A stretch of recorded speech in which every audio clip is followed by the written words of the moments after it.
Assalamualaikum warahmatullahi wabarakatuh. Di video kali ini saya akan menjelaskan materi di minggu ke-6. Ini merupakan materi terakhir dalam mata kuliah pengantar ilmu ekonomi. Dan sekarang ini topiknya adalah tentang komponen pendapatan nasional atau produk nasional dan juga beberapa hal tentang tabungan, investasi, dan konsumsi. Nah, ini adalah yang akan kita pelajari hari ini, yaitu yang pertama komponen produk nasional, kemudian keseimbangan perekonomian sederhana, yang ketiga adalah pendekatan tabungan dan investasi, yang keempat adalah pendekatan konsumsi dan investasi. Oke, di pertemuan minggu kedua, kalau nggak salah, kita pernah membahas tentang aliran aktivitas ekonomi dan ini sebenarnya adalah sistem perekonomian sederhana tertutup. Nah, kenapa kita bilang sederhana? Karena kita menganggap bahwa, kita mengasumsikan bahwa di pasar itu, di sistem perekonomian itu hanya ada dua pemain atau dua pihak, yaitu perusahaan dan juga rumah tangga. Gitu. Nah, kita sebut dia tertutup, sederhana tertutup. Nah, artinya ini dia closed loop. Jadi ada aliran perputaran yang secara tertutup.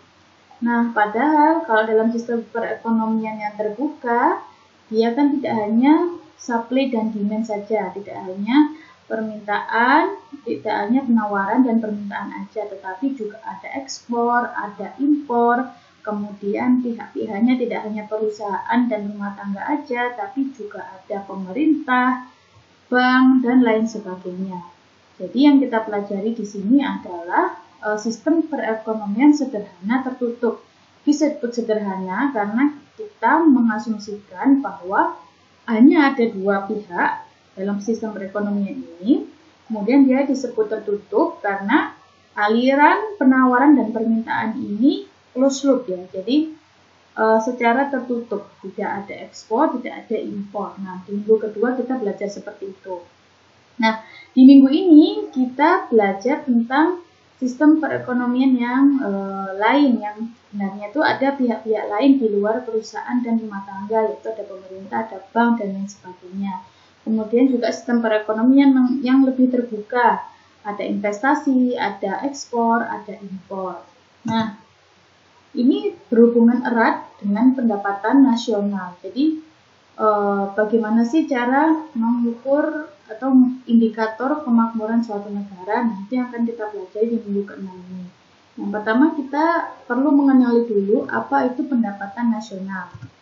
Nah, pendapatan nasional ini adalah jumlah seluruh pendapatan yang diterima oleh masyarakat suatu negara selama 1 tahun. Jadi, dia pendapatan nasional ini itu seluruh pendapatan yang ada di masyarakat dalam suatu negara selama 1 tahun waktunya. Nah, tujuan kita mempelajari pendapatan nasional itu apa?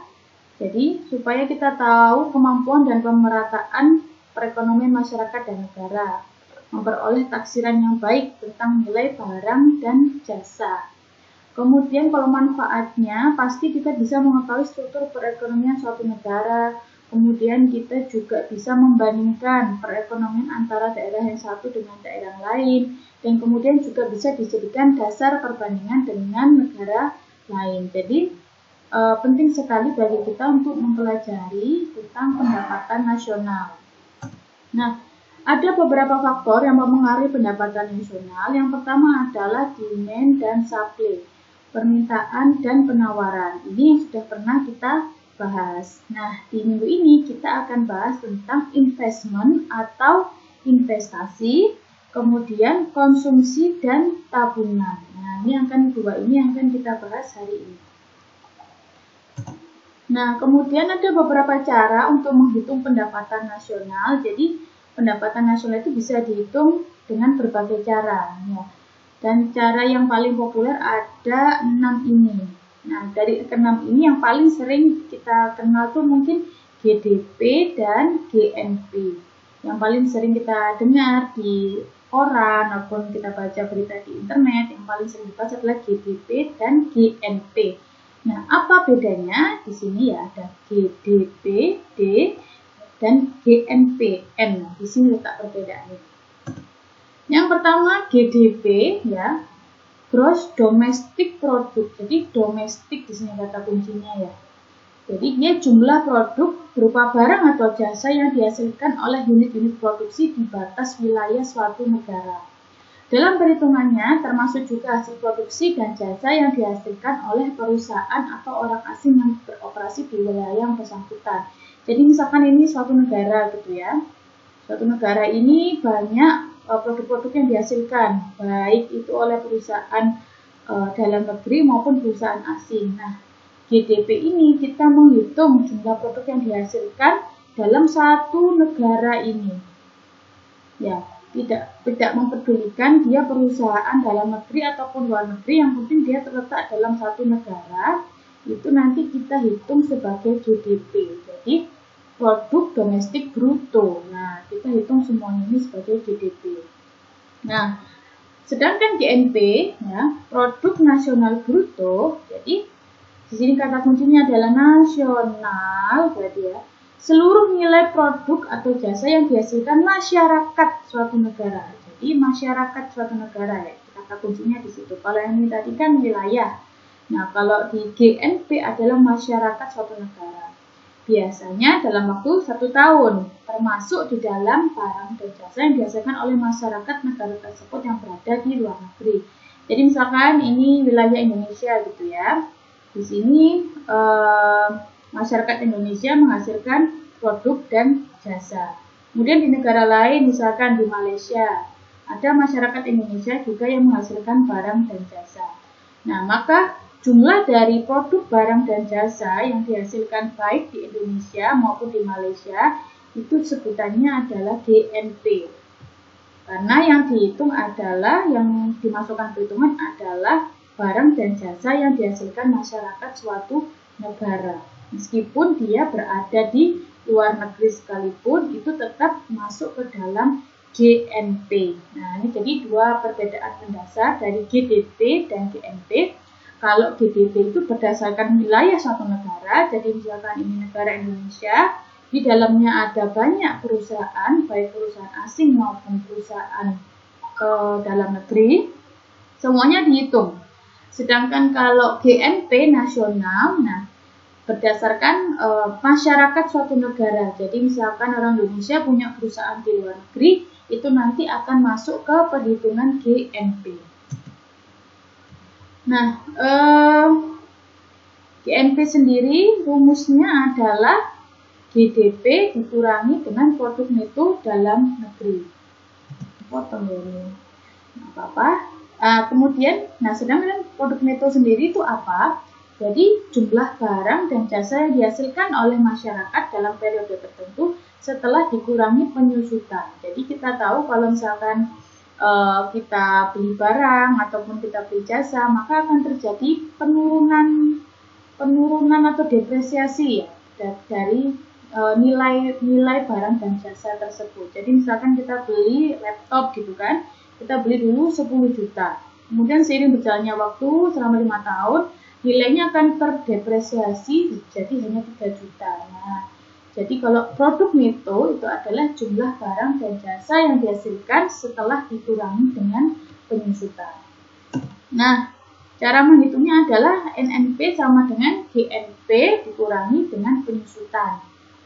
Kemudian ada yang sebutannya NNI. Nah, jadi kalau yang NNP ini kata kuncinya adalah di produk neto, net national product. Sedangkan kalau NNI, nah kata kuncinya di sini adalah I, yaitu income atau pendapatan. Nah, apa artinya? Yaitu yang pertama jumlah seluruh penerimaan yang diterima oleh masyarakat. Jadi jumlah seluruh penerimaan yang diterima masyarakat dikurangi pajak tidak langsung. Nah, itu akan menjadi net national income atau pendapatan nasional bersih. Nah, kemudian ada juga personal income atau pendapatan pribadi. Jadi, jumlah seluruh penerimaan yang diterima masyarakat yang benar-benar sampai ke tangan masyarakat setelah dikurangi beberapa hal seperti laba yang ditahan, iuran asuransi, iuran jaminan sosial, dan ditambah dengan transfer payment. Itu nanti akan menjadi personal income atau pendapatan pribadi. Ada juga yang namanya disposable income. Jadi disposable di sini kata kuncinya yaitu pendapatan yang diterima masyarakat yang sudah siap dibelanjakan. Jadi dia adalah personal income dikurangi dengan pajak langsung. Itu akan menjadi disposable income. Nah, ini adalah pola keterkaitannya antara GDP, GNP, NNP, dan NI, dan juga personal income hingga yang paling kecil nilainya adalah disposable income. Nah, hubungan antara pendapatan nasional dan pribadi. Jadi pendapatan nasional jika dikurangi dengan keuntungan perusahaan, pajak dari keuntungan perusahaan, kontribusi ke dana pensiun jika ada, kemudian ditambah dengan pembayaran pinjaman, bunga pinjaman konsumen, bunga pinjaman pemerintah, dan ini nanti akan menjadi pendapatan pribadi. Jadi pendapatan nasional setelah dikurangi dan ditambah oleh faktor-faktor ini maka akan menjadi pendapatan pribadi. Nah, ini sekarang yang penting adalah bagaimana sih cara kita melakukan perhitungan pendapatan nasional. Ada 3 metode, yaitu metode produksi, dan nanti adalah metode pendapatan dan metode pengeluaran. Nah, yang kita bahas dulu di sini adalah metode produksi. Jadi metode produksi adalah nilai barang dan jasa yang diproduksi suatu negara dalam satu tahun dengan menjumlahkan value added. Value added ini adalah nilai tambahnya. Ya, garis bawah di sini adalah value added adalah nilai tambah tiap proses produksi. Apa maksudnya nilai tambah? Jadi misalkan kan awalnya gandum gitu ya. Gandum itu diolah jadi misalkan jadi tepung. Nah, dari tepung nanti diolah jadi roti. Nah, di sini kan ada nilai tambah dari gandum ke tepung, kemudian tepung ke gandum. Nah, dengan metode produksi ini nanti kita jumlahkan nilai tambah dari setiap proses produksi. Nah, contohnya seperti ini ya. Jadi pendapatan nasional GDP itu caranya dihitung dengan jumlah dari harga barang dikalikan dengan jumlah barang. Nah, seperti itu caranya, ditambahkan semua. Nah, pendekatan produk yang dimaksud adalah penghitungan produk secara neto, yaitu nilai tambahnya yang diciptakan dalam suatu proses produksi. Pendekatan ini dilakukan dengan menjumlahkan nilai tambah yang diciptakan pada setiap proses produksi. Nah, ini adalah komponen usaha atau produksi yang menyumbang pendapatan nasional. Jadi ini ada sekitar 11 jenis usaha yang menyumbang pendapatan nasional, mulai dari peternakan, ada listrik dan gas, hingga jasa-jasa yang lainnya. Ini semua ya kita hitung, dalam suatu negara dihitung, akan menjadi penyumbang pendapatan nasional satu negara, Indonesia. Ya. Nah, misalkan kayak gini, jadi kita tambahkan semua nilainya dari tiap sektor ekonomi, dia akan menjadi GDP. Nah, kemudian caranya seperti apa? Nah, misalkan ini ya, di sini ada yang pertama itu dari kapas. Nah, dari kapas nanti dipintal jadi benang. Benang kemudian ditenun akan menjadi kain, misalkan gitu ya, kain dijahit akan menjadi baju. Jadi di sini ada proses pemberian nilai tambah, ya kan? Nah, jadi misalkan tahap produksi perkebunan kapas ya, input dan atau outputnya adalah kapas mentah, nilai penjualannya 50 juta, jadi nilai tambahnya 50 juta. Kemudian dari kapas ini akan dipintal, ya kan, menjadi benang. Nah, kemudian benang ini dijual seharga 75 juta. Maka di sini terjadi penambahan nilai, ya kan? Ada proses penambahan value added. Maka nilai tambahnya di sini adalah 75 dikurangi dengan 50 juta, hasilnya adalah 25 juta. Nah, seperti itu. Kemudian benang benang ditenun, benang diubah menjadi kain ya kan, di tekstil. Harga jualnya adalah 95 juta. Ya kan? Dari 95 juta. Nah, kemudian dari 75 juta, dari 75 juta ke 95 juta, di sini ada penambahan nilai tambah sebesar 20 juta. Nah, seperti itu. Kemudian dari tekstil ya kan, kain dijahit menjadi ke meja. Nah, kemeja ini dia nilai jualnya 120 juta.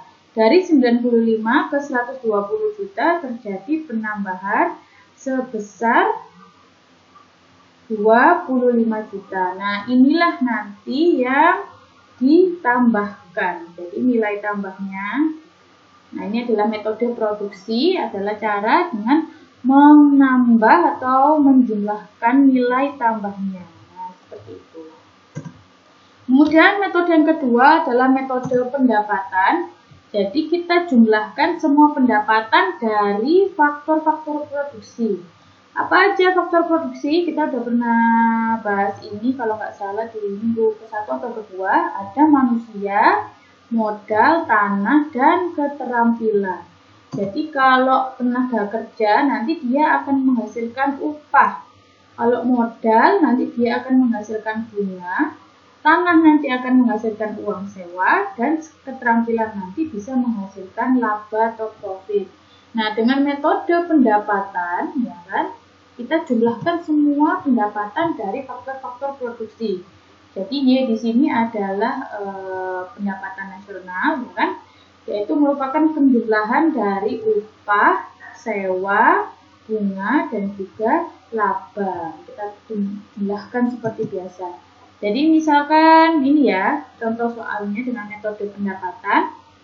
Nah, dengan metode pendekatan pendapatan, caranya kita menjumlahkan tadi apa aja? Yang pertama kan upah ya kan, jadi ini kita tambahkan. Kemudian interest, bunga.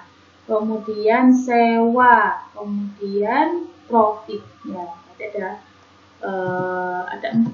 Nah, jadi kalau metode pendapatan yang kita jumlahkan adalah pendapatan dari faktor-faktor produksinya aja. Nah, itu yang akan menjadi komponen pendapatan nasional. Nah, ini adalah istilah-istilah yang mungkin nanti akan sering dipakai seperti transfer perusahaan, pajak tidak langsung, subsidi perusahaan, penyusutan. Nah, ini teman-teman bisa pelajari dari internet, bisa banyak sekali sumber-sumber yang membahas tentang ini. Nah, oke, ini salah ya. Ini maksudnya adalah metode pengeluaran. Nah, ini salah tulis di sini ya. Ini juga metode pengeluaran maksudnya. Nah, jadi kalau yang metode ketiga ini adalah menjumlahkan semua pengeluaran, ya. Jadi semua pengeluaran baik yang dilakukan oleh rumah tangga konsumen, rumah tangga swasta, rumah tangga pemerintah, dan ekspor neto luar negeri. Metode ini yang dinamakan dengan produk nasional bruto atau GNP. Nah, kemudian caranya ya, jadi kita menambahkan antara pengeluaran yang dilakukan oleh rumah tangga konsumen, kemudian pengeluaran yang dilakukan oleh rumah tangga pemerintah, kemudian menambahkan lagi rumah tangga swasta. Nah, kemudian ditambah dengan ekspor dikurangi impor. Nah, itulah yang akan menyusun pendapatan nasional. Ini adalah metode yang ketiga, yaitu metode pengeluaran namanya ya. Salah tulis di sini, bukan metode pendapatan. Oke, itu tadi ada 3 metode. Tadi pertama adalah metode produksi, yang kedua adalah metode pendapatan, dan yang ketiga adalah metode pengeluaran. Nah, itu beberapa cara yang populer yang dilakukan untuk menghitung pendapatan nasional.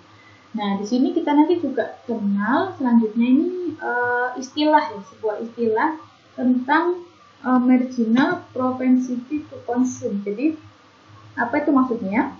kecenderungan seorang konsumen untuk meningkatkan konsumsinya setiap ada kenaikan atau penurunan pendapatan. Nah, kita pernah bahas tentang produk inferior dan produk normal, ya kan?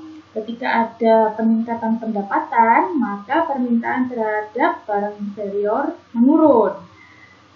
Dan ketika ada pendapatan, maka permintaan terhadap barang normal atau barang superior itu naik. Nah, ini nanti ada istilah yang namanya the marginal propensity to consume atau MPC. Nah, pendapatan yang digunakan dalam MPC adalah pendapatan yang telah dikurangi dengan pajak atau kita sebutannya disposable income. Nah, jadi ini nanti berkaitan juga dengan fungsi investasi, menjabarkan bahwa keputusan seorang pelaku ekonomi dalam melakukan investasi sangat dipengaruhi oleh tingkat bunga yang berlaku.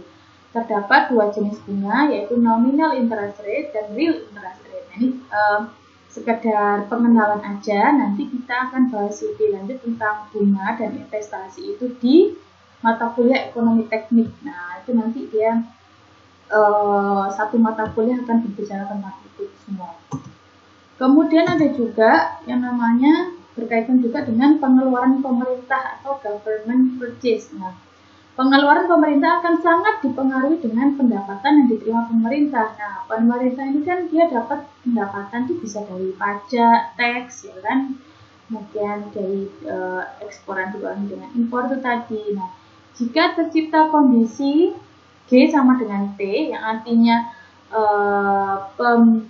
pengeluaran sama dengan pendapatan, maka dia akan balance budget, jadi seimbang.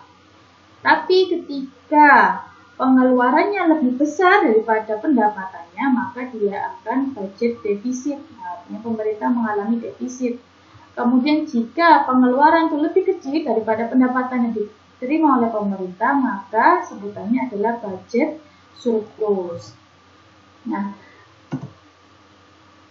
kemudian ada juga pendapatan per kapita. Nah, ini adalah salah satu indikator, ya kan, indikator yang menyatakan makmur tidaknya suatu negara adalah diukur dari pendapatan per kapita. Nah, pendapatan per kapita itu apa maksudnya? Yaitu besarnya pendapatan rata-rata penduduk suatu negara. Jadi di rata-rata, gitu ya. Pendapatannya itu di rata-rata. Tapi kan kalau rata-rata nanti harus dibagi dengan jumlah populasi, kan gitu. Diperoleh dari hasil pembagian pendapatan nasional suatu negara dengan jumlah penduduk negara tersebut. Nah, jadi caranya kayak gini. Jadi GNP-nya, ya, pendapatan nasional dibagi dengan populasi negara tersebut. Maka itu akan menjadi pendapatan per kapita, income per kapita. Nah, pendapatan per kapita ini dia sangat penting karena biasanya dijadikan sebagai tolak ukur kemakmuran dan tingkat pembangunan sebuah negara.